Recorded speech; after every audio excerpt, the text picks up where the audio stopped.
For more than 50,000 years, the northern part of New Zealand's North Island has been covered in heavy native forest, the predominant timber being the mighty kauri. However, by some inexplicable acts of nature, 30,000 to 50,000 years ago, a number of these forest giants were laid to rest, buried and preserved to this day in swampy areas of the far north.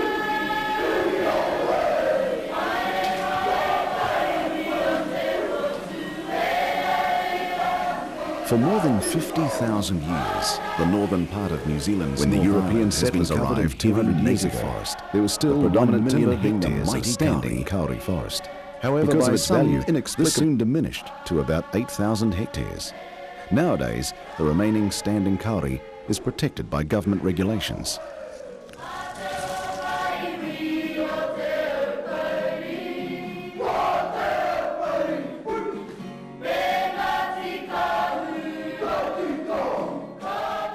David and Bev Stewart had the forethought to bring back to life these magnificent trees, hence the story of the ancient Kauri kingdom.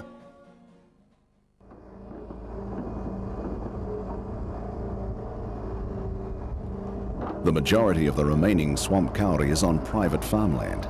By careful examination of the ground, stumps and trees are identified.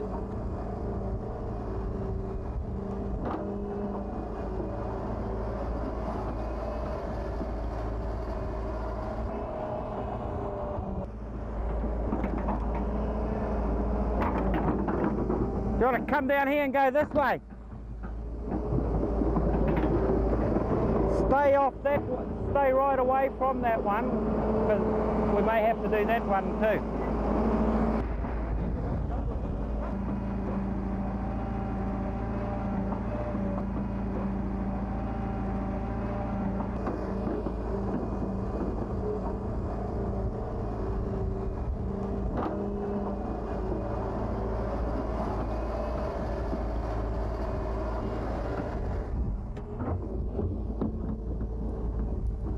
Trees which grew for up to 1,000 years or more are carefully exposed for the first time in 45,000 years.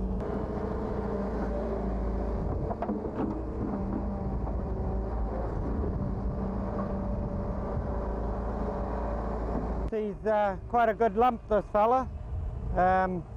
We still don't know, we haven't got to the bottom of it as yet.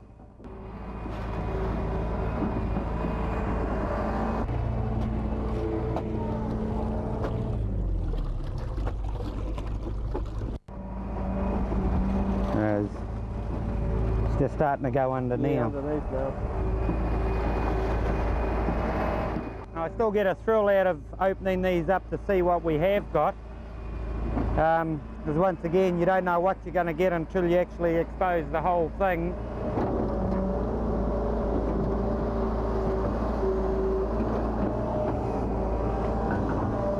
Yes, we uncover it right to the very end, and then we assess whether we can pull it out in one piece or whether we have to cut it in half in order to be able to winch it out.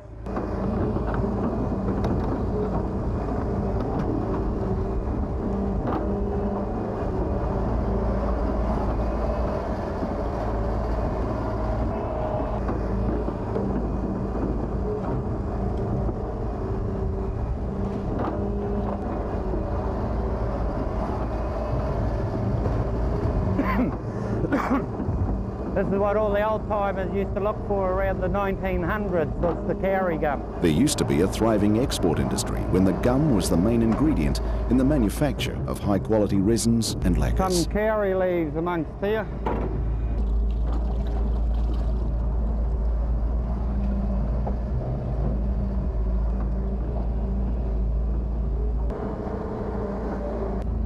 There we are. That shows the preservation properties of peat swamps. Never found any bones, any insects or nothing like that as yet.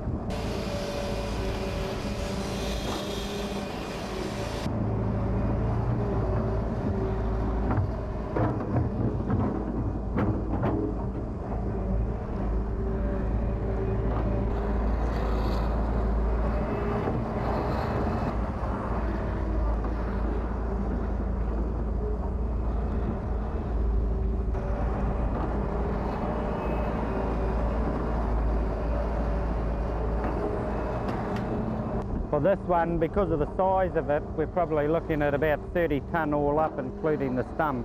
It'll be too big to take out in one, so we'll cut it at about 4 metres from the stump, pull the small section out, and then we'll come back and pull the stump section with one butt log on it out.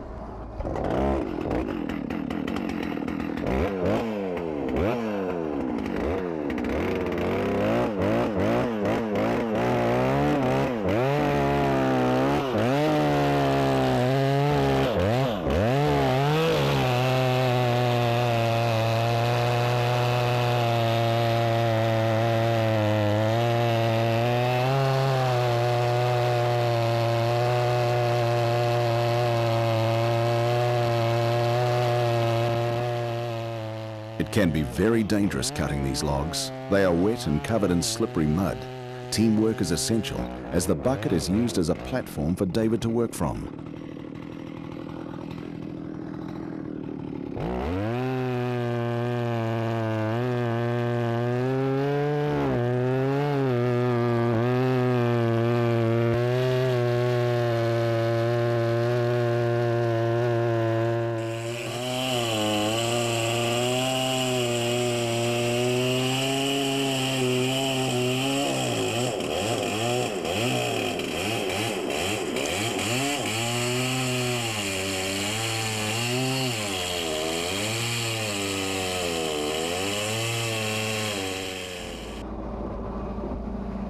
This is the first time this log has seen the light of day for thousands of years.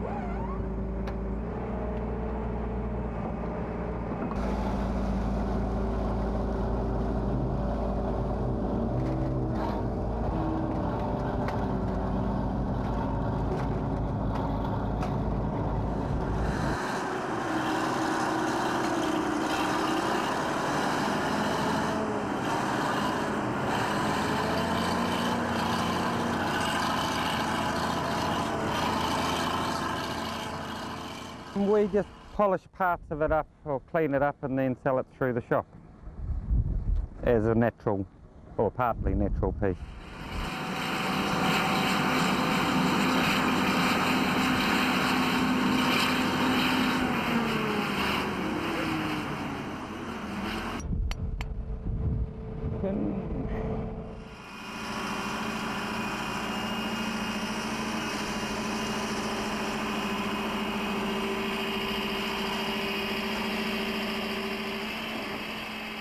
Very seldom is the complete tree preserved, as those parts of it exposed above ground level have decayed away over the millennia.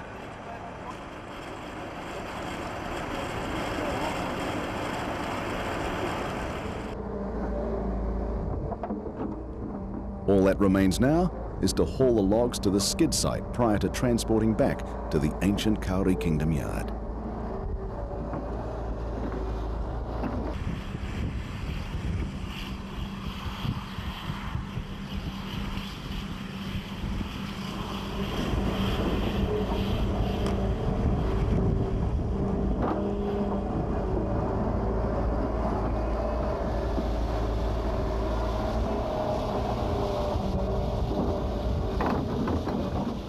Basically, we'll reinstate the whole lot after we work in a certain size area, and then we go back and clean it all up, fill all the holes in, and make it almost ready for the farmer to grass. He comes along and grasses it himself after we've finished.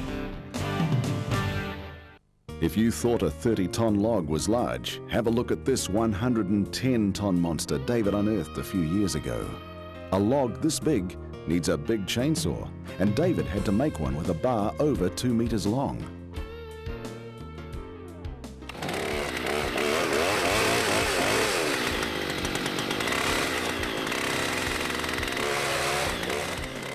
Something this big was always going to be a challenge to get back to the yard, so David starts by cutting it into 3 pieces. Trying to find a transport company to cart the 50-ton section was no easy task.